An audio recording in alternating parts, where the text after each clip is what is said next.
Fancy jewellers परिवार, सागर, मध्य प्रदेश। संपर्क करें 8435315315। श्रीमान रमेश काला जी, श्रीमती गुणमाला काला, श्रीमान अभिषेक काला, श्रीमती ऋषिका काला, श्रीमान आशीष काला, श्रीमती स्वाति काला, अरहम काला, आहान काला, अनिष्का काला, हैदराबाद, तेलंगाना। श्रीमती ललिता जैन, धर्मपत्नी श्री धर्मेंद्र कुमार जैन, पुत्री दिव्या जैन, नैन्सी जैन, शिवानी जैन, पुत्र वरुण जैन एवं समस्त उन्नेरिया परिवार, राजा खेड़ा वाले, निवास बाड़मेर, राजस्थान। फ्रेश का इंडस्ट्रीज, नावा city, Rajasthan. Office west gate, Kuchaman city, Rajasthan. MD lion, Richa Ashish Jain. माताजी श्रीमती कोमल जैन, भाई दिव्या अर्पित जैन, पुत्री एवं पुत्र चैरिल अयंक जैन, कुचामन सिटी, राजस्थान। माता श्री सुशीलाबाई जैन, ललितपुर वाले, श्रीमती मीना अनिल कुमार जैन, VSR, श्री विद्यासागर रोडवेज, नागपुर। पुत्री एवं दामाद श्रीमती सोनिया, श्री आदेश कुमार जी, पौत्र रेहान, मास्टर युवान जैन, सिंगापुर। श्रीमती स्वाति पीयूष जैन, मास्टर दर्श जैन, मास्टर गर्व जैन, VSR, श्री विद्यासागर रोडवेज परिवार, नागपुर। सौभाग्यवती किरण कमल कुमार जैन, दिल्ली। सौभाग्यवती शिमला राजेंद्र कुमार जी, घनसौर। सौभाग्यवती Mukta Ajay Jain, dream soapy, BSR, Shri Vidyasagar roadways, Nagpur. धर्मपत्नी स्वर्गीय श्रीमती अलका जैन की स्मृति में श्री नवीन कुमार जैन, पुत्र एवं पुत्रवधू गौरव जैन, शिप्रा जैन, पुत्री एवं दामाद पूजा जैन, शशांक जैन, दोहित्र पर्व जैन, दोहित्री Varnika Jain, firm Bhogendra supplies company, Ambala road, Saharanpur. Shri Suresh Chand Jain, Shrimati Rajni Jain, Shri Saurabh Jain, Shrimati Nidhi Jain, Mumbai. Sanidhya एवं Naysha Jain, Pahadia, Mumbai. Shri Praveen Jain, Shrimati Shilpi Jain, Jivesh Rushil Jain, Patni, Delhi. SSJ finance and securities private limited, member NSE, BSE, MCX, CDSL, head office first floor, merchant chamber, 41 new marine lines, Mumbai 400020, Maharashtra. www.ssjfinance.com। MMF infotech technologies private limited, Shrimati Vimla Devi, Mukesh Chandanwala, Vijay, Mamta, Sanjay, Jyoti, Hitesh, Ritika, Priyansh, Kamini, Lavina, Pranjal, Deepika, Abhi, Pranay, Deepanshu, घृति, Pataudi. ओम नमः सिद्धेभ्यः श्रीवीतरागाय नमः। ओम ह्रीं नमो ह्यंतानम, नमो सिद्धानम, नमो आयरियानम, नमो वज्रायानम, नमो लोये सब साहुनम। तारी मंगलम, हंता मंगलम, सिद्धा मंगलम, साहु मंगलम, केली पनत्तो धम्मो मंगलम। चतारी लोगोत्तमा, हंता लोगोत्तमा, सिद्धा लोगोत्तमा, साहु लोगोत्तमा, केली पनत्तो धम्मो लोगोत्तमो। चतारी शन भवजामि, हंते शन भवजामि, सिद्धे शन भवजामि, साहु शन भवजामि, केली पनत्तम धम्मम शन भवजामि। ओम ह्रीं अनादि मूल मंत्रेभ्यो नमः। सर शांतिम तुष्टिम पुष्टिम च कुरु कुरु। ओम नोरते भगवते पक्षिनाशे दुष्कलमसाय दिव्य तेजो मूर्ते नमः। श्री शांतिनाथाय, शांति कराय, सर्वविघ्न प्रणाशाय, सर्वगा प्रत्यो विनाशाय, सर्वपक्ष चित्तोपद्रव विनाशाय, सर्वक्षाम डामर विनाशाय। ओम ह्रां ह्रीं ह्रूं ह्रौं रस्याउषा सर शांतिम तुष्टिम पुष्टिम च कुरु कुरु। ओम ह्रूं छुम पट कीटिम कीटिम घाते घाते प्रज्ञान स्फुट स्फुट सहस्कंडान कुरु कुरु। परमदान छिन छिन परमदान भिन्न भिन्न छ व हुम पट सर शांतिम कुरु कुरु। ओम ह्रीं श्रीं क्लीं ऐं अर्हवश्या उषा नहद विद्याय नमो ह्यंतानम रोम सर शांतिम कुरु कुरु। ओम आराम श्री ह्रीं आहुरुम उहुरोम साहर दिग्दात विनाशनाय ह्रीं श्री शांतिनाथाय नमः सर शांतिम कुरु। ओम ह्रीं श्री शांतिनाथाय अशोक कर सत्पाति हनुमंताय, अशोक कर सत्पाति हर सोन पदपदाम लर्बिंबिजाय, सर्वदो शांति कराय नमः सर शांतिम। ओम ह्रीं श्री शांतिनाथाय सुरपुष्टि सत्प्राति हनुमंताय, सुरपुष्टि सत्प्राति हर सोन पदपदाय लर्बिंबिजाय, सर्वदो शांति कराय नमः सर शांतिम। ओम ह्रीं श्री शांतिनाथाय दिव्यध्वनि सत्प्राति हनुमंताय, दिव्यध्वनि सत्प्राति हर सोन पदपदाय ममलर्बिंबिजाय, सर्वदो शांति कराय नमः सर शांतिम। ओम ह्रीं श्री शांतिनाथाय चाम्रोत्तोलन सत्प्राति हनुमंताय, चाम्रोत्तोलन सत्प्राति हर सोन पदपदाय मलर्बिंबिजाय, सर्वदो शांति कराय नमः सर शांतिम कुरु कुरु। ओम ह्रीं श्री शांतिनाथाय सिंहासन सत्प्राति हनुमंताय, सिंहासन सत्प्राति हर सोन पदपदाय घमलर्बिंबिजाय, सर्वदो शांति कराय नमः सर शांतिम कुरु कुरु। ओम ह्रीं श्री शांतिनाथाय प्रातिहार्या सहिताय बीजाष्ट मंडन मंडिताय, सर्वविघ्न शांति कराय नमः सर शांतिम कुरु कुरु। ओम ह्रीं अर्हम नमो जिनानम सर ओम ह्रीमर्हं नमो हिजिनानम स शांतिर्भवतु ओम ह्रीमर्हं नमो परमो हिजिनानम स शांतिर्भवतु ओम ह्रीमर्हं नमो सर्वो हिजिनानम स ओम शांतिर्भवतु ह्रीमर्हं नमो अनंतो हिजिनानम स शांतिर्भवतु ओम ह्रीमर्हं नमो कोटबुद्धीनम ओम ह्रीमर्हं नमो बीज बुद्धीनम स ओम शांतिर्भवतु ह्रीमर्हं नमो पदानुसारिणम स शांतिर्भवतु ओम ह्रीमर्हं नमो संभिन्सोदारानम स शांतिर्भवतु ओम ह्रीमर्हं नमो स्वयं बुद्धानम स शांतिर्भवतु ओम ह्रीमर्हं नमो पत्ते बुद्धानम स शांतिर्भवतु ओम ह्रीमर्हं नमो बोहि स बुद्धानम शांतिर्भवतु ओम ह्रीमर्हं नमो उजुमदीनम स शांतिर्भवतु ओम ह्रीमर्हं नमो विपुलमदीनम स शांतिर्भवतु ओम ह्रीमर्हं नमो दशपुबीनम स शांतिर्भवतु ओम ह्रीमर्हं नमो चौदशपुबीनम स शांतिर्भवतु ओम ह्रीमर्हं नमो ठग महानिमित्त कुशलानम शांतिर्भवतु ओम ह्रीमर्हं नमो बनिधिपत्तानम स शांतिर्भवतु ओम ह्रीमर्हं नमो विद्यहरानम स शांतिर्भवतु ओम ह्रीमर्हं नमो चारणानम स शांतिर्भवतु ओम ह्रीमर्हं नमो आशिविशानम स ओम शांतिर्भवतु ह्रीमर्हं नमो डिट्ठिविशानम स शांतिर्भवतु ओम ह्रीमर्हं नमो उग्गतवानम स शांतिर्भवतु ओम ह्रीमर्हं नमो दित्ततवानम स शांतिर्भवतु ओम ह्रीमर्हं नमो तत्ततवानम स शांतिर्भवतु ओम ह्रीमर्हं नमो महातवानम ओम ह्रीमर्हं नमो घोरतवानम स ओम शांतिर्भवतु ह्रीमर्हं नमो घोरगुणानम स शांतिर्भवतु ओम ह्रीमर्हं नमो घोरपरक्मानम स ओम शांतिर्भवतु ह्रीमर्हं नमो घोरगुणबम्भयारिणम स ओम शांतिर्भवतु ह्रीमर्हं नमो आमोसहीपत्तानम स शांतिर्भवतु ओम ह्रीमर्हं नमो खेलोसहीपत्तानम स शांतिर्भवतु ओम ह्रीमर्हं नमो जल्लोसहीपत्तानम स शांतिर्भवतु ओम ह्रीमर्हं नमो विट्ठोसहीपत्तानम स शांतिर्भवतु ओम ह्रीमर्हं नमो सवोसहीपत्तानम स ओम शांतिर्भवतु ह्रीमर्हं नमो मनबलीनम स शांतिर्भवतु ओम ह्रीमर्हं नमो बचीबलीनम स शांतिर्भवतु ओम ह्रीमर्हं नमो स कायबलीनम शांतिर्भवतु ओम ह्रीमर्हं नमो क्षीरशवीनम स शांतिर्भवतु ओम ह्रीमर्हं नमो शप्पिशवीनम स शांतिर्भवतु ओम ह्रीमर्हं नमो महुशवीनम स ओम शांतिर्भवतु ह्रीमर्हं नमो अमीशवीनम स ओम शांतिर्भवतु ह्रीमर्हं नमो क्षीण महानशानम स ओम शांतिर्भवतु ह्रीमर्हं नमो बद्धमाननम स ओम शांतिर्भवतु ह्रीमर्हं नमो लोये सब सिद्धाय दनानम स ओम शांतिर्भवतु ह्रीमर्हं नमो भगवदो महदि महावीर बद्धमान बुद्धिऋषीणम चेदि सर्व स शांतिर्भवतु ओम नमो भगवतो बद्धमान सरिषा सजश्चकम जलम तम गच्छै आयासम पायलम लोयानम भयानम जुयाभिवादेवा रणगनेवा थमनेवा मोहनेवा सब्जी सत्तान परायदु भौदु में रख रख स्वाहा श्री शांतिरस्तु सदास्तु शिवमस्तु सदास्तु जयोस्तु सदास्तु नित्यमारोग्यमस्तु सदास्तु सर्वेषां तुष्टिरस्तु पुष्टिरस्तु समृद्धिरस्तु कल्याणमस्तु सुखमस्तु अभिवृद्धिरस्तु दीर्घायुरस्तु कुलगोत्र धनानि सदा सन्तु सद्धर्म श्री वलायुरारोग्यैश्वर्याभिवृद्धिरस्तु ओम ह्रीमर्हं नमो संपूर्ण कल्याण मंगल रूप मोक्ष पुरुषार्थस्य भवतु संपूज्य का नाम प्रतिपाल का नाम यतीन्द्र सामान्य तपो देशस्य राष्ट्रस्य पुरस्य राज्ञ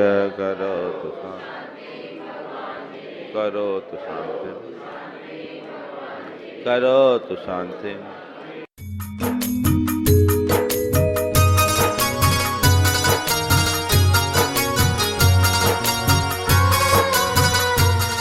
देवादिदेव 1008 श्री भगवान महावीर स्वामी की जय जय जय अहिंसा परमो धर्म की जय जय जय परम पूज्य आचार्य गुरुवर श्री विद्यासागर जी महाराज की जय जय जय बोले परम पूज्य 108 यूनिवर्सिटी प्रमाण सागर जी महाराज की जय जय जय परम पूज्य 108 यूनिवर्सिटी रह सागर जी महाराज की जय जय जय नमो सूर्यदेव नमो।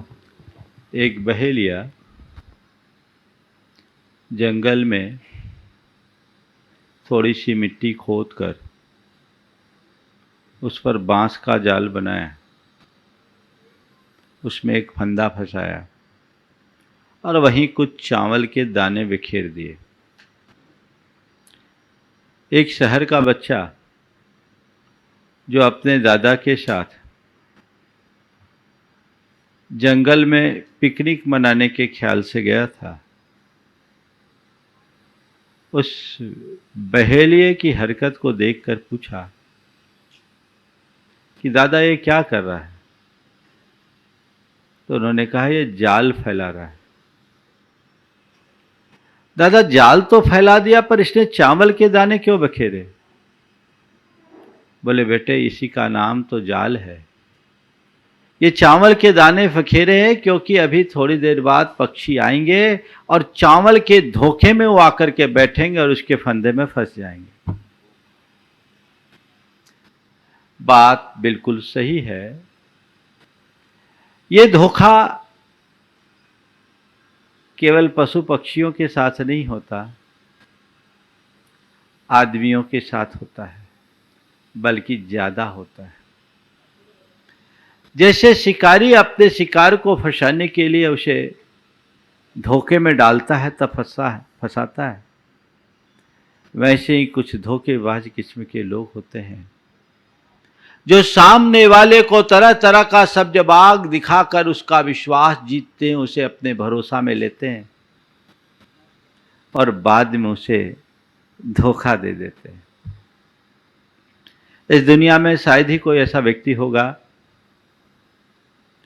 जो कभी किसी के धोखे का शिकार न हुआ हो या कभी किसी को धोखा न दिया हो। धोखा देना और धोखा खाना, ये दो स्थितियां हैं। सबसे पहले अपने मन से पूछो कि मैंने अपने जीवन में कभी किसी को धोखा दिया या नहीं, और दूसरी तरफ देखो मैंने कभी किसी से धोखा खाया या नहीं, किसी के धोखे का शिकार बना या नहीं। अगर मैंने कभी किसी से धोखा खाया है तो उस समय मेरी क्या मनस्थिति रही, मेरी क्या मानसिकता रही, मुझे कितना कष्ट और पीड़ा का अनुभव हुआ, और सामने वाले के प्रति जिसने मुझे धोखा दिया उसके प्रति मेरे मन से कितनी बद्दुआएं निकली, उसे याद करो। और उसे याद करते हुए जब कभी किसी को धोखा देने का मन हो तो उसे सामने लाओ कि मैंने जब किसी को का धोखा खाया, मेरे साथ किसी ने धोखेबाजी की तो मेरी क्या परिणति हुई, आज मैं किसी के साथ धोखा करूंगा तो उसकी क्या परिणति होगी। परिणाम तो एक दिन सबको भोगना ही पड़ता है। संत कहते एक सच्चा श्रद्धालु या सच्चा मनुष्य वही है जो जीवन में कभी किसी के साथ धोखा, फरेब, छल या जालसाजी का काम नहीं करता। लेकिन जो लोग स्वार्थपरता से भरे होते हैं, जिनका सोच केवल अपना उल्लू सीधा करने तक का रहता है, जो बड़े मतलबी और मक्कार किस्म के लोग होते हैं, उनका एक ही काम है जाल फैलाना और सामने वाले को फंसाना, उसे उनके साथ धोखा करना। आज के समय में धोखाधड़ी का मामला रोज प्रकाश में आता है और बड़े उच्च स्तर पर लोग धोखा करते हैं। आजकल तो बहुत ज़्यादा साइबर सेल के माध्यम से लोग धोखा कर रहे हैं, लोगों के पूरे अकाउंट को हैक कर रहे हैं, न जाने कितने कितने प्रकार के कुचक्कर रच रहे हैं। लोग किसी न किसी प्रकार से सामने वाले को उल्लू बनाने की कोशिश करते हैं और अपनी चालाकी के बल पर उसे उल्लू बनाकर कुछ सफल भी हो जाते हैं और इसका उन्हें बड़ा गुरूर होता है। पर मैं कहता हूँ एक बात ध्यान रखना, किसी को धोखा देने के बाद तुम उसका इतराना मत। याद रखना धोखा देने वाले को धोखेबाज ही मिलता है। आज तुमने किसी के साथ धोखा किया, कल वो रिवर्ट होकर के आएगा। अच्छे का फल अच्छा और बुरा का फल बुरा होता है, इसे गांठ में बांध के रखो। अगर तुम किसी के प्रति अच्छा व्यवहार करोगे तो उसका अच्छा परिणाम मिलेगा, और तुम किसी के प्रति गलत करोगे तो उसका गलत परिणाम आएगा ही आएगा। क्योंकि हम जैसा बोलते हैं, हम जैसा सोचते हैं, हम जैसा करते हैं, उसके संस्कार छाप के रूप में हमारी चेतना में जमते हैं और वही संस्कार कालांतर में फलते हैं, प्रतिबिंबित होते हैं, प्रतिध्वनित होते हैं। हम जैसा करते हैं हमें वैसा भरना पड़ता है। ये एक सनातन उक्ति है और ये उक्ति नहीं, सार्वभौमिक सिद्धांत है। लेकिन विडंबना ये है कि लोग इन बातों को समझने की कोशिश नहीं करते। उनकी दृष्टि हमेशा केवल अपने मतलब तक टिकी रहती है, उनकी सोच अपने स्वार्थ से बंधी रहती है। उनके लिए केवल अपना उल्लू सीधा करना ही ध्येय बन जाता है और उसके पीछे वे कई तरह के कुचक्र रचते हैं, उल्टा सीधा करते रहते हैं, सामने वाले को अपने सब्ज़बागों में फंसाते हैं, अपने जाल में फंसाते हैं और लोग फंस करके बुरी तरह उनका शिकार हो जाते हैं। धोखा कौन देता है? जो धूर्त, मक्कार, स्वार्थी और मतलबी किस्म का व्यक्ति होता है। ऐसे व्यक्तियों को हमारे शास्त्रों में बड़े निम्न कोटि का व्यक्ति कहा गया। वह व्यक्ति इंसान कहलाने का भी अधिकारी नहीं है। उसके संदर्भ में यह कहा गया, ऐसे व्यक्ति की नीच हरकतों से तो नीचता भी शर्माती है। जो इस तरह के धूर्ततापूर्ण कार्य करते हैं, इस तरह मक्कारी भरा काम करते हैं, अपने ही लोगों को विश्वास जता करके, विश्वास जीत करके उनके साथ विश्वासघात करते हैं, उनसे नीच मनुष्य और कोई दूसरा नहीं है। लेकिन धोखा खाता कौन है? धोखा में कौन आता है? वह व्यक्ति जो जल्दी से सब पर विश्वास कर लेता है। संत कहते हैं, जल्दी से कभी किसी पर विश्वास मत करो। आदमी को थोड़ा निकट से परखो और तब उस पर धीरे धीरे विश्वास करो। अगर जल्दी से विश्वास करोगे, निश्चित धोखा खाओगे। कई लोग हैं जो हर किसी पर विश्वास करते हैं और बाद में धोखा, क्योंकि विश्वास में वास है विष का। आशा में भरी है निराशा, इस जग में मोह न करना, हर छल से भरी है भाषा, छल से भरी हर भाषा। यहां हर जगह छल है, क्योंकि व्यक्ति जैसा दिखता है वैसा हो यह सुनिश्चित नहीं है। लोग अपने आप को प्रस्तुत किसी और रूप में करते हैं और होते कुछ और है। लेबल कुछ और होता है और माल कुछ और। इसलिए ऊपरी बातों से जल्दी से आकर्षित मत होना। चाहे जब चाहे जिस पर विश्वास करने वाला मनुष्य अक्सर धोखा खाता है। दूसरे लोग वे होते हैं जो लालची किस्म के लोग होते हैं। वो लालच में पड़कर सामने वालों की बातों में आ जाते हैं और धोखा खा जाते हैं। और जब धोखा खाते हैं तो बड़ी बुरी हालत हो जाती। कई लोग तो विश्वासघात का आघात सह नहीं पाते, एक प्रकार का ये मनोरोग बन जाता है, डिप्रेशन में चले जाते हैं। एक व्यक्ति अपने भाई को लेकर के मेरे पास आया, बहुत डिप्रेशन में था। मैंने पूछा क्या बात है? बोला महाराज जी, इसने अपने एक मित्र को 60 लाख रुपया दे दिया और उसने उसको पैसा नहीं दिया, ठेंगा दिखा दिया। अब वो उससे पैसा लेने के स्थिति में, देने की मानसिकता नहीं है और ये लेने की स्थिति में नहीं है। इसका मन उससे बहुत टूट गया है, इसके हृदय में गहरा आघात पहुंचा है। तब से महाराज जी एकदम गुमसुम सा रहता है, एकदम किसी से ना कुछ बोलता है ना करता है, एकदम पड़ा सा रहता है। महाराज इसको समझाइए। मैंने बातचीत के क्रम में पूछा, आखिर किया क्यों? तुमने उसे रुपया दिया क्यों? बोला महाराज मेरा मित्र था, सोचा व्यापार कर रहा है, उसको कुछ काम है, उसने मुझे कहा भैया तुम मेरे साथ कुछ रुपया लगा दो, इसके एवज में हम तुमको एक अच्छा पैसा दे देंगे। उसने हमें 2.5% का रिटर्न देने की बात की कि हम इंटरेस्ट के रूप में 2.5% देंगे। महाराज मैं लालच में आ गया और फंस गया। हमने कहा तुम ही नहीं, जो लालच में आता है वो फंसता है। आज तक का अनुभव ये बताता है कि लालच में जो भी गया है वो फंसा है, वो धोखा खाएगा। तुम भी अगर लालच में फंसोगे तो धोखा तो खाने ही वाले हो। ऐसे लालच से अपने आप को बचाइए। कहीं भी किसी भी प्रकार की स्थिति होगी, जहां लालच आया और लालच में आप फंसे तो आप धोखा खाओगे। जैसे पक्षी दाने के लालच में जाल में फंसते हैं, वैसे ही आप भी किसी धन पैसे या स्वल्प लाभ के लालच में सामने वालों के मकड़ जाल में फंसोगे। और जितने भी धोखेबाज वो तो यही करते हैं ना, वो यही करते हैं। इस तरह से ठग कर करके सामने वाले को परेशान करते हैं और तोड़ डालते हैं। तो ये लालच मनुष्य के धोखे खाने का एक दूसरा कारण है। तीसरा कारण है अत्यधिक मोह। मोह के कारण व्यक्ति की बुद्धि मुग्ध हो जाती है। वो वास्तविकता को समझने की कोशिश नहीं करता। सामने वाला जो कहता जाता है, करता जाता है, कहता जाता है, करता जाता है, कहता जाता है, करता जाता है, उस मोह भाव के कारण उसके अंदर उसके प्रति समर्पण बढ़ता रहता है। वो आंखें मूंदे रखता है। और बात तो सही है कि जो आंखें मूंदे रहते हैं उनको धोखा खाना ही पड़ता है। आप देखिए, कई बार ऐसा होता है, एक व्यक्ति ने अपनी आप बीती सुनाई, उसके बेटे के साथ बेटे ने उसको धोखा दे दिया। धोखा क्या दिया?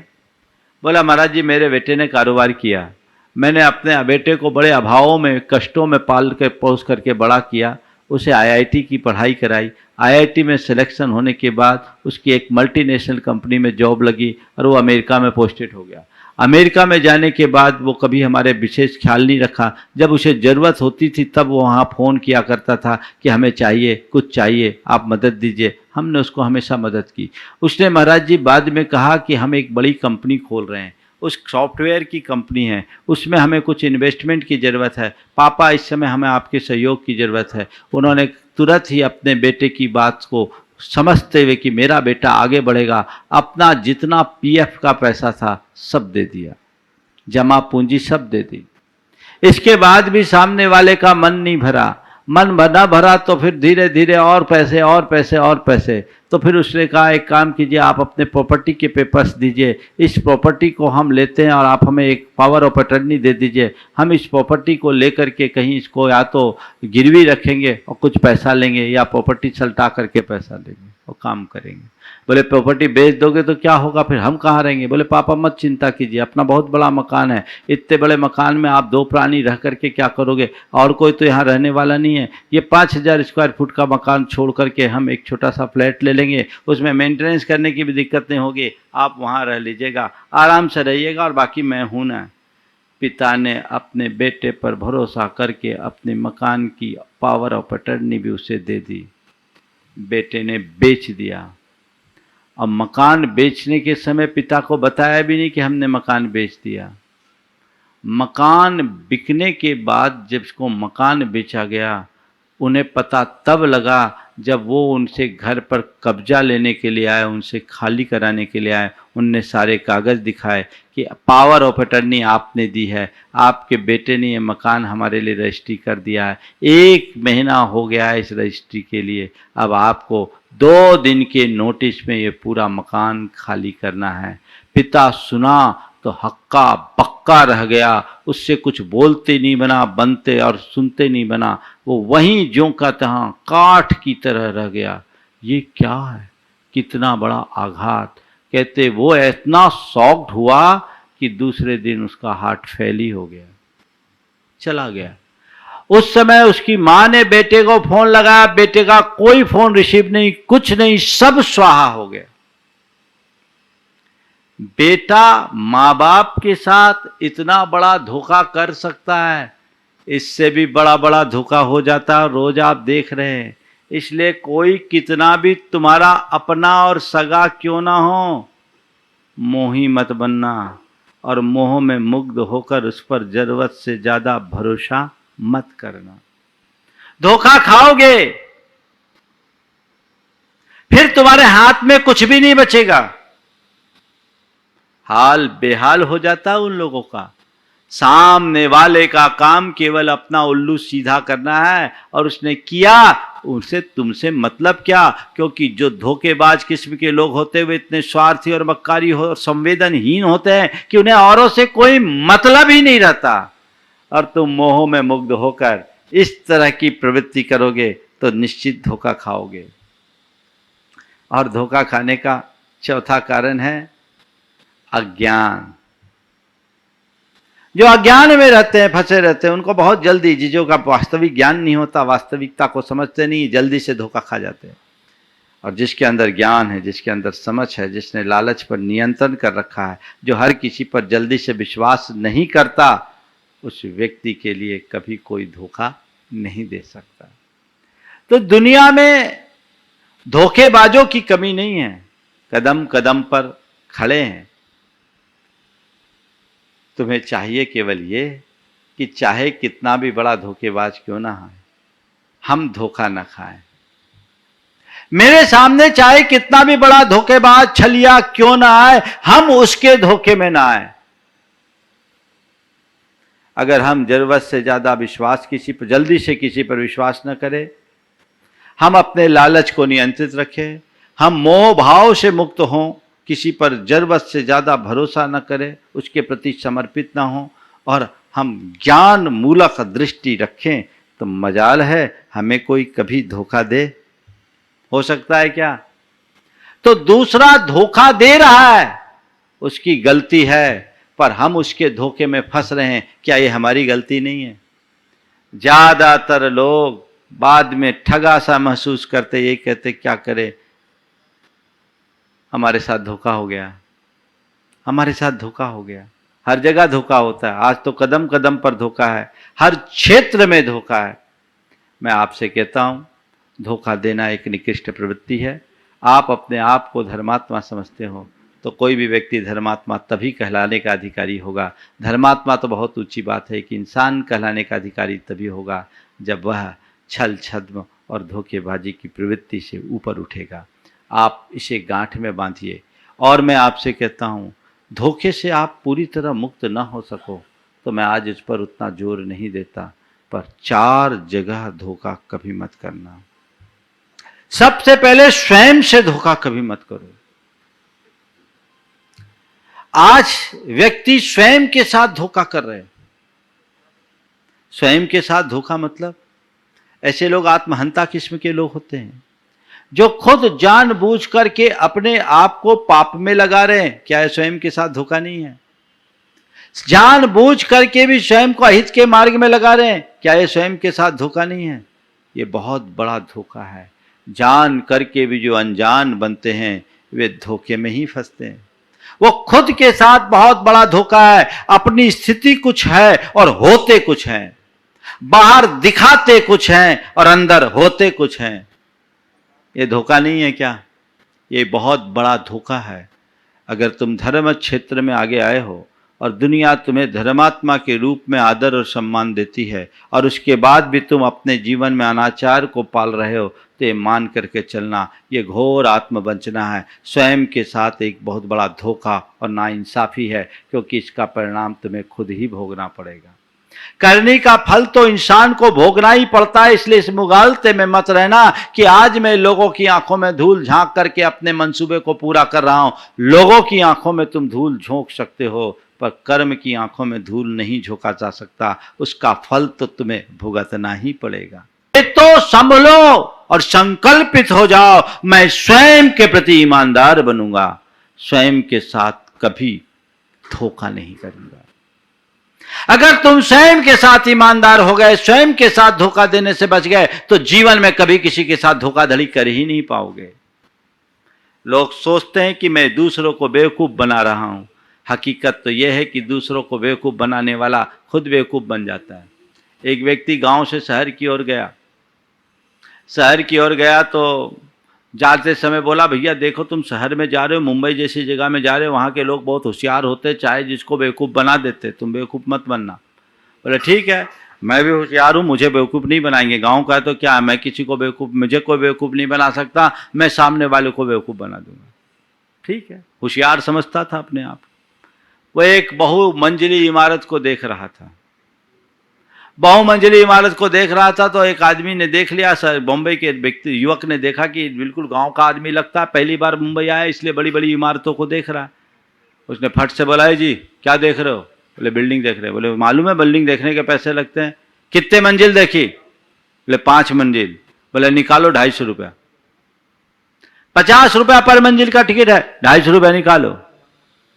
उसने 250 दे दिया और गांव में आने के बाद बोला, मैंने बॉम्बे वाले को अच्छा बेवकूफ़ बनाया। बोले क्या किया? बोले मैंने देखी पूरी 25 मंजिल, पेमेंट 5 मंजिल का ही दिया। अब उनको हम क्या करेंगे? दूसरे को बेवकूफ़ बनाने वाले खुद बेवकूफ़ बनते हैं। जीवन में कभी किसी को बेवकूफ़ बनाने की कोशिश मत करना, क्योंकि वो तुम्हारी बेवकूफ़ी का प्रदर्शन है। तुम दूसरे को धोखा नहीं दे रहे हो, खुद के साथ धोखा दे रहे हो।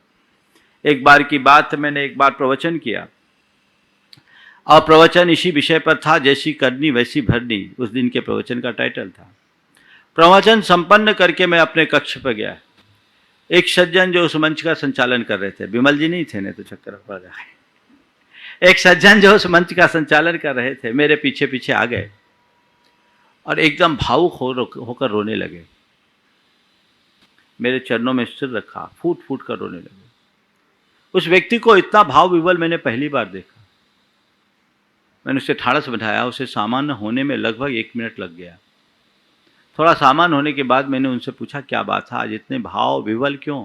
बोले, महाराज आपने मुझे झकझोर दिया, आपने मेरी आंखें खोल दी। मुझे लग रहा है कि मैंने आज तक अपने आप के साथ धोखा किया, स्वयं के साथ धोखा किया। क्या बात हो गई, बताओ तो सही। बोले, महाराज मेरा जो चेहरा आप लोग देखते हैं ना, वो चेहरा एक और है और मेरा असली चरित्र एक और है। वो पेशे से एक एडवोकेट थे।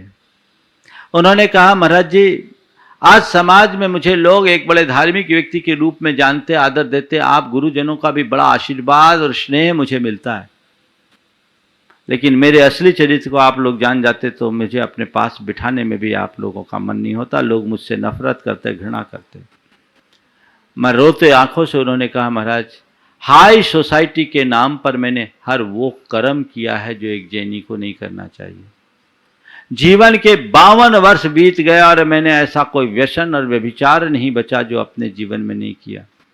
महाराज जब भी मैं उस दुनिया में जीता था तो अपने आप को बड़ा अच्छा मानता था और ये सोचता था कि आज मेरी गजब की धाक है और मेरे जीवन का एक मज़ा है, लेकिन आज आपने मुझे भीतर तक झकझोर दिया। अब मुझे लगा कि ऐसा करके मैंने अपने आप को कितना पतित कर दिया। ये मेरे साथ मेरा कितना बड़ा धोखा है। महाराज अब मुझे मार्ग बताएं। मैंने उन्हें समझाया और कहा, सुबह का भूला शाम को घर लौट आए तो भूला नहीं कहलाता। जो हो गया उसे भूल जाओ, आगे के लिए संकल्पित हो जाओ। उन्होंने कहा, महाराज आज से मैं अपनी सारी बुराइयों को आपके चरणों में त्यागता हूं। उन्होंने सत्संकल्प अपनी सारी बुराइयों का त्याग किया और फिर जीवन को मोड़ा। पूरा परिवर्तन आ गया, एकदम से बदलाव। उन्होंने प्रायश्चित लिया और 15 दिन बाद उस व्यक्ति की हार्ट अटैक से मृत्यु हो गई। लेकिन गया तो सुधर करके गया। आयु भले अल्प थी, लेकिन वो व्यक्ति निर्विकल्प होकर के गया। उस व्यक्ति को आंखें 52 साल की उम्र में खुली। हो सकता है किसी की और लेट खुले। तुम देखो, अपने भीतर झांक कर देखो, निरखो, कहीं स्वयं के साथ कोई धोखा तो नहीं हुआ है। यदि हुआ है तो ये अक्षम अपराध है, इससे बचना स्वयं के प्रति। दूसरा धोखा स्वजनों के प्रति, जो सबसे ज्यादा होता है। स्वजन में माता पिता, पत्नी, बच्चे, भाई बंधु, लोग इनके साथ भी धोखा करते हैं। स्वजनों के प्रति धोखा, माता पिता के प्रति सबसे पहले, जिन्होंने तुम्हें जन्म दिया, जीवन दिया, संस्कार दिया, तुम्हारे जीवन का एक एक बूंद खून जिनकी कृपा के प्रसाद से उत्पन्न हुआ, उनके साथ धोखा। उनके प्रति तो एकदम ट्रांसपेरेंसी रखनी चाहिए। उनके साथ क्या छिपाओ, उनके साथ क्या दुराओ। पर शायद ही ऐसा कोई व्यक्ति होगा जो अपनी मोबाइल अपने माँ बाप को पासवर्ड के साथ दे। उनके साथ भी भेदभाव, उनके साथ भी छल कपट। एक उदाहरण तो मैंने आपके सामने रखा ही। अगर ऐसे उदाहरण और घटनाओं को सुनाऊं तो पता नहीं कितनी घटनाएं हो जाएगी, पर मेरे पास समय अल्प है, मैं सुनाऊंगा नहीं। पर जिंदगी में कभी माँ बाप को धोखा मत देना। अगर ये धोखा दोगे तो न जाने कितने भावों तक धक्के खाओगे। कई भावों तक धक्के खाना पड़ सकता है। आज पति पत्नी एक दूसरे के प्रति ईमानदार नहीं है, और एक दूसरे के साथ धोखा, एक दूसरे के साथ छल, संबंध खत्म हो रहे हैं। आज रिलेशन बिल्कुल समाप्त हो रहे हैं। भाई भाई को धोखा दे रहा है, पिता पुत्र को धोखा दे रहा है, पुत्र पिता को धोखा दे रहा है, पति पत्नी को धोखा दे रहे हैं। स्वजनों के साथ संबंधों का माधुर्य समाप्त हो रहा है। क्यों? क्योंकि अब संबंध नहीं बचे, केवल जरूरत बनकर रह गए हैं। और जरूरतों के अनुसार लोग एक दूसरे का यूज करते हैं और यूज एंड थ्रो की प्रवृत्ति को अपना रहे हैं। चीज़ों के साथ यूज एंड थ्रो किया जाए तो चलेगा, लेकिन व्यक्ति के साथ यूज एंड थ्रो करना कतई उचित नहीं है। यह मनुष्य की घोर संवेदनहीनता का द्योतक है। स्वजनों के साथ कभी धोखा मत करना। तीसरा, स्वामी के साथ कभी धोखा मत करना। स्वामी शब्द बहुत व्यापक है। तुम जिनके यहाँ काम करते हो, जो तुम्हारा जीव का दाता है, जिनके आश्रय तुम्हारे रोजी रोटी चलती है, उनके प्रति हमेशा सद्भावों से भरो। उनके साथ कभी धोखा मत करना। अपने आप को सौभाग्यशाली समझना चाहिए अगर तुम नौकरी पेशा वाले हो कि मुझे काम तो मिला। दुनिया में ऐसे कई लोग हैं जिनको काम ही नहीं मिलता। सुबह है तो शाम को खतरा, आज मिली कल शाम, सुबह नौकरी मिली शाम को चले गई। तुम्हें नौकरी तो मिली भी है, तुम्हें काम तो मिला हुआ है, तुम्हें उनके कारण तुम्हारा भरण पोषण तो हो रहा है। उसके साथ धोखा नहीं, उसके साथ ईमानदार बन करके जीना चाहिए। ऐसा कोई कदम नहीं उठाना कि सामने वाले को कभी आघात पहुंचे। एक युवक एक सज्जन की कंपनी में काम कर रहा था। काम करते हुए उसने कंपनी को बहुत ऊंचा उठाया और कंपनी के मालिक को उस पर बड़ा भरोसा भी हो गया। और भरोसा पे वो खरा भी था, बड़ा ईमानदार नेक नियत आदमी था। एक व्यक्ति ने उससे कहा कि भैया एक काम करो, तुम में बड़ा हुनर है, तुम जो अपनी कंपनी का काम कर रहे हो करते रहो, लेकिन इसके साथ ये एक एडिशनल काम है जो तुम्हारी कंपनी का बाय प्रोडक्ट है, उसके लिए तुम मेरे साथ धंधा करना शुरू कर दो तो तुम्हें मोटा लाभ मिल जाएगा। उसने कहा भैया ये जो काम भी मैं करूँगा, मैं कंपनी में हूँ, कंपनी के मालिक ने मुझ पर विश्वास किया, भरोसा किया, मैं जो भी करूँगा कंपनी के लिए करूँगा और कंपनी के मालिक से पूछ कर करूँगा, ऐसे नहीं करूँगा। नहीं आप ऐसे ही रख लो। बोले ऐसे नहीं करूँगा। उसने कहा मैं कंपनी के मालिक को तो मैं बताना नहीं चाहता। बोले आप बताना नहीं चाहता, मैं कंपनी के मालिक को बताता हूँ। उसने मालिक को बताया और बोला ऐसा ऐसा प्रपोजल आया है। बोला भाई, अपने मालिक को चाचा बोलता था, चाचा जी ये प्रपोजल आया, मैंने उसको तो ठुकरा दिया, पर मैं चाहता हूँ ये प्रपोजल अच्छा है और इस प्रपोजल में कंपनी को काफ़ी फ़ायदा भी होगा। मैं चाहता हूँ कि ये काम आप कंपनी से ही शुरू करें, मैं देख लूँगा, मेरे पास इतना समय है। सामने वाले ने एक बड़ा लालच दिया था, उसने ठुकरा दिया, लेकिन कंपनी के मालिक ने उसकी ईमानदारी से मुग्ध होकर के कहा कि बेटे मुझे तुम पर गर्व है कि तुमने ये काम किया है, अच्छा ये काम करो और इस काम का 50% शेयर तुम्हारा होगा। आगे बढ़ा। ईमानदारी का फल हमेशा मीठा होता है और बेईमानी का फल कड़वा। व्यक्ति शॉर्ट टर्म के लाभ के कारण दीर्घकालिक हितों को उपेक्षित कर देता है। ईमानदारी से तुम जियोगे तो थोड़ी कठिनाई अल्पकाल के लिए आ सकती है, लेकिन दीर्घकाल का आनंद होगा। और बेईमानी छल कपट धोखाधड़ी करोगे तो आज नहीं कल कलई खुलेगी, पोल खुलेगी और तुम्हें घोर विपत्तियों का सामना भी करना पड़ सकता है। इसलिए इससे बचो। तो स्वयं से धोखा मत करो, स्वजनों से धोखा मत करो, स्वामी अपने आश्रय दाता से कभी धोखा मत करो, सेवक से भी धोखा मत करो। दोनों तरह का है, एक दूसरे से जुड़ा हुआ है।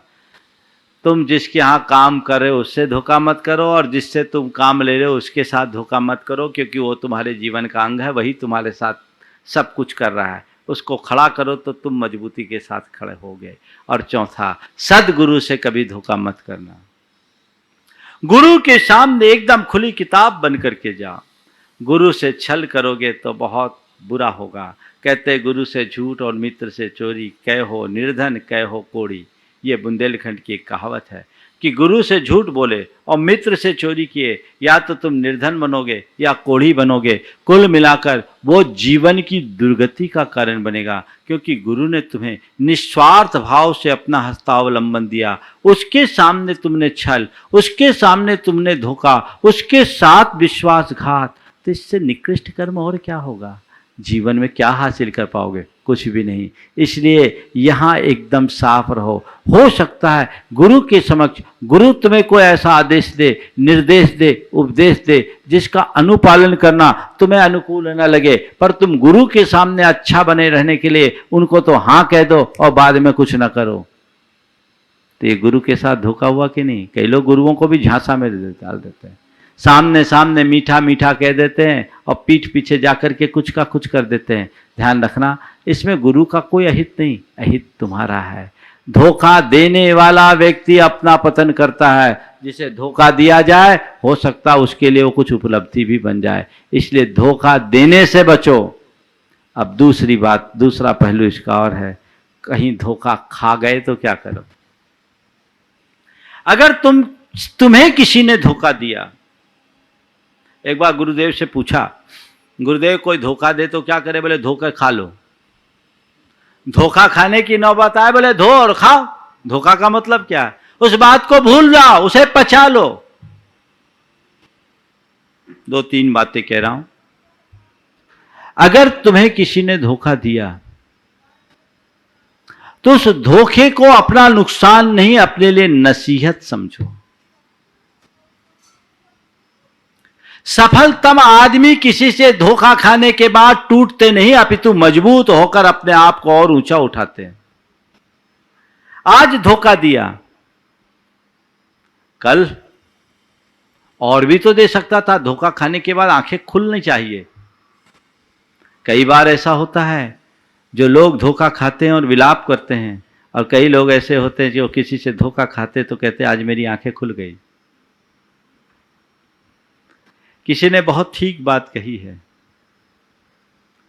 तुमने मुझे धोखा दिया, इसके लिए मेरी ओर से तुम्हें अनेक अनेक शुक्रिया। तुमने मुझे धोखा दिया, इसके लिए मेरी ओर से तुम्हें अनेक अनेक शुक्रिया। अच्छा हुआ कि तुम्हारे धोखे से मेरा थोड़ा समय बर्बाद हुआ। यदि हम न संभले होते तो मेरी पूरी जिंदगी बर्बाद हो गई होती। पूरी जिंदगी बर्बाद हो गई होती। तो कोई धोखा दे तो उससे सीख लो और अपने आप को सुधारो। किस कारण से मैंने धोखा खाया? कहते हैं ठोकर खाकर ठाकुर बना जाता है। धोखे खा करके अनुभव पाया जाता है। धोखा खा लिया, ठीक है, अब दोबारा ऐसी स्थिति अपने जीवन में कभी निर्मित नहीं होने देंगे। ये सोच अपने अंतर्मन में विकसित की जा सकती कि नहीं की जा सकती? तो तुम्हारे साथ कितना भी बड़ा धोखा हुआ, घबराओ नहीं, ठीक है, उससे सीख लो और अपने आप को सुधारो। नुकसान को नसीहत समझो। एक के साथ एक ने चीटिंग कर ली। एक डील थी। डील में क्या थी? जमीन की रजिस्ट्री की थी। जमीन की रजिस्ट्री करने के बाद उन्होंने कच्चे का रुपया पहले ले लिया था, और कच्चे का रुपया लेने के बाद जब पक्के का रुपया था, पक्के के रुपये में लिखा पढ़ी होने के बाद डील में लिखा गया ज़्यादा, रुपया रखा कम। उसने एक ऐसा कह दिया कि हमने रुपया पाया नहीं। कुछ ऐसी चीटिंग की, उनसे कोई ब्लैंक कागज ले लिया था, क्या ले लिया था। अब वो उस समय उसको नुकसान हो गया, पूरा रुपया दे दिया, डील खत्म हो गई। बड़ा नुकसान। सारा रुपया दिया, सामने वाला मिट गया। उसमें यह हुआ था कि डीलिंग की जो पैसा पूरा दे दिया था, रजिस्ट्री में कुछ कारणों से लेट हो गया। उसने कहा हमको कोई रुपया मिला नहीं, ये रजिस्ट्री हम नहीं करेंगे, डील पूरी हो गई। करीब करीब 1 करोड़ रुपए की डील थी। अंदर से बहुत टूटा, युवक का मन टूट गया, बहुत दुखी हुआ। उसके पिताजी उसे मेरे पास लेकर के आए। बोले महाराज जी, इसको थोड़ा समझाइए, गलती इसकी है, किसी पर इतना विश्वास नहीं करना चाहिए। बिना लिखा पढ़ी की इतनी मोटी रकम इसने दे दी, केवल विश्वास और भरोसे के नाम पर। और मैंने इसको समझाया था कि वो आदमी विश्वास के काबिल नहीं है, पर इसने कहा पापा इतना सस्ता सौदा मिल रहा है, ले लेना है, क्या होगा, ठीक हो जाएगा, गलत नहीं करेगा। वो टूट गया। मैंने इसको कहा महाराज जी इसको समझाइए, बिल्कुल टूट गया है, मेरे लिए रुपया जाने का दुख नहीं है, इसके टूट जाने का दुख है। इसको बोलिए कि इस विश्वासघात से, इस धोखे से ये टूटे नहीं, अपितु इससे एक सीख ले कि अब किसी पर ऐसा अंधा विश्वास नहीं करेंगे, जीवन बदल जाएगा। मैंने उसे समझाया, पिता ने उसे मोटिवेट किया। आज स्थितियां अपने अनुकूल बन गई। नहीं तो व्यक्ति मन से टूटता है, डिप्रेशन के शिकार बनता है और जीवन में सब कुछ खो करके समाप्त कर देता, कुछ नहीं होता। दूसरा एक इसका आध्यात्मिक पहलू, अगर आपको किसी ने धोखा दिया तो इसे कर्म का उदय मानो, इसे एक भावुकता से प्रेरित कर्म मत मानो। आज मुझे किसी ने धोखा दिया है तो निश्चित ये मेरे कर्म का उदय है। मेरे पाप कर्म के उदय में ही मुझे किसी ने धोखा दिया।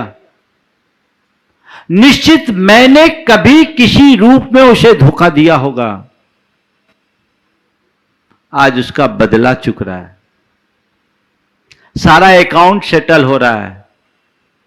समता भाव रखकर उसे स्वीकार कर लो, उस आघात को सह लो, तो मन कभी उद्विग्न होगा, अशांत होगा क्या? धोखा दिया, ठीक है, मेरी गलती हुई, मेरी बुद्धि वैसी उल्टी हो गई, ऐसे व्यक्ति की संगति में आए। अंतरंग कारण तो मेरा कर्म है, बाहर से मैं किसी को कोस रहा हूं, कोसने से क्या होगा? परेशान होगे, रात दिन आर्त ध्यान करोगे, रोते धोते रहोगे, रातों की नींद खोओगे, दिन का चैन गंवाओगे, और क्या होगा? फर्जीवाड़ा तो रोज हो रहा है। सावधान होकर के जियो कि तुम्हारे साथ कोई फर्जीवाड़ा हो ही नहीं, तुम्हें कोई धोखा दे ही न सके। फिर भी किसी के झांसे में आ जाओ और तुम्हारे साथ धोखा हो जाए तो क्षमता का भाव जगाओ, इत्मीनान रहो और ये सोचो कि ये मेरे कर्म का उदय था, मेरा अकाउंट सेटल हो गया, चलो यही निपट गया। उसके प्रति भी सद्भाव रखो, उसे गालियां मत दो, कोसो मत, क्योंकि तुम वास्तव उससे कुछ ले तो पा नहीं रहे हो और कोस कोस करके अपने साथ नकारात्मकता को और भर रहे हो। अपनी सोच को अच्छी रखो, उन्नत सोच ही मनुष्य को ऊंचा उठाती है। अच्छी सोच लेकर के रखे, जीवन में आज संकल्पित हो, कभी किसी को धोखा नहीं देंगे और कहीं धोखा खाने की नौबत आ गई तो अपने आप को टूटने नहीं देंगे, मजबूत बनाएंगे अपनी सकारात्मक सोच के बल पर और अपनी आध्यात्मिक विचारधारा के बल पर जीवन में स्थिरता बना करके चलेंगे तो हमारे जीवन को एक नई दिशा मिलेगी, नई ऊंचाई मिलेगी। हम अपने आप को बचाएं, हमेशा अपने मन में एक कमांड दें कि हमें हमेशा ईमानदार रहना है, हमें हमेशा नेक बनना है, हमें सदैव सहज बनना है, सरल बनना है, कभी किसी के साथ कोई दुर्बर्ताव नहीं करना है, तभी हम अपने जीवन को अच्छा बना सकेंगे। समय आप सबका हो गया, यहीं पर विराम। बोलिए परम पूज आचार्य गुरुवर श्री विद्यासागर जी महाराज। इस कार्यक्रम के पुण्यार्चक थे फैंसी ज्वेलर्स परिवार, सागर, मध्य प्रदेश। संपर्क करें 8435315315। श्रीमान रमेश काला जी, श्रीमती गुणमाला काला, श्रीमान अभिषेक काला, श्रीमती ऋषिका काला, श्रीमान आशीष काला, श्रीमती स्वाति काला, अरहम काला, आहान काला, अनिष्का काला, हैदराबाद, तेलंगाना। श्रीमती ललिता जैन, धर्मपत्नी श्री धर्मेंद्र कुमार जैन, पुत्री दिव्या जैन, नैन्सी जैन, शिवानी जैन, पुत्र वरुण जैन एवं समस्त उन्नेरिया परिवार, राजा खेड़ा वाले, निवास बाड़मेर, राजस्थान। फ्रेश का इंडस्ट्रीज, नावा city, Rajasthan. Office west gate, Kuchaman city, Rajasthan. MD lion, Richa Ashish Jain. माताजी श्रीमती कोमल जैन, भाई दिव्या अर्पित जैन, पुत्री एवं पुत्र चैरिल अयंक जैन, कुचामन सिटी, राजस्थान। माता श्री सुशीलाबाई जैन, ललितपुर वाले, श्रीमती मीना अनिल कुमार जैन, VSR, श्री विद्यासागर रोडवेज, नागपुर। पुत्री एवं दामाद श्रीमती सोनिया, श्री आदेश कुमार जी, पौत्र रेहान, मास्टर युवान जैन, सिंगापुर। श्रीमती स्वाति पीयूष जैन, मास्टर दर्श जैन, मास्टर गर्व जैन, BSR, श्री विद्यासागर रोडवेज परिवार, नागपुर। सौभाग्यवती किरण कमल कुमार जैन, दिल्ली। सौभाग्यवती शिमला राजेंद्र कुमार जी, घनसौर। सौभाग्यवती Mukta Ajay Jain, dream soapy, BSR, Shri Vidyasagar roadways, Nagpur. धर्मपत्नी स्वर्गीय श्रीमती अलका जैन की स्मृति में श्री नवीन कुमार जैन, पुत्र एवं पुत्रवधू गौरव जैन, शिप्रा जैन, पुत्री एवं दामाद पूजा जैन, शशांक जैन, दोहित्र पर्व जैन, दोहित्री Varnika Jain, firm Bhogendra supplies company, Ambala road, Saharanpur. Shri Suresh Chandra Jain, Shrimati Rajni Jain, Shri Saurabh Jain, Shrimati Nidhi Jain, Mumbai. Sanidhya एवं Naysha Jain, Pahadia, Mumbai. Shri Praveen Jain, Shrimati Shilpi Jain, Jivesh Rushil Jain, Patni, Delhi. SSJ finance and securities private limited, member NSE, BSE, MCX, CDSL, head office first floor, merchant chamber, 41 new marine lines, Mumbai 400020, Maharashtra. www.ssjfinance.com। MMF infotech technologies private limited, Shrimati Vimla Devi, Mukesh Chandanwala, Vijay, Mamta, Sanjay, Jyoti, Hitesh, Ritika, Priyansh, Kamini, Lavina, Pranjal, Deepika, Abhi, Pranay, Deepanshu, घृति Pataudi.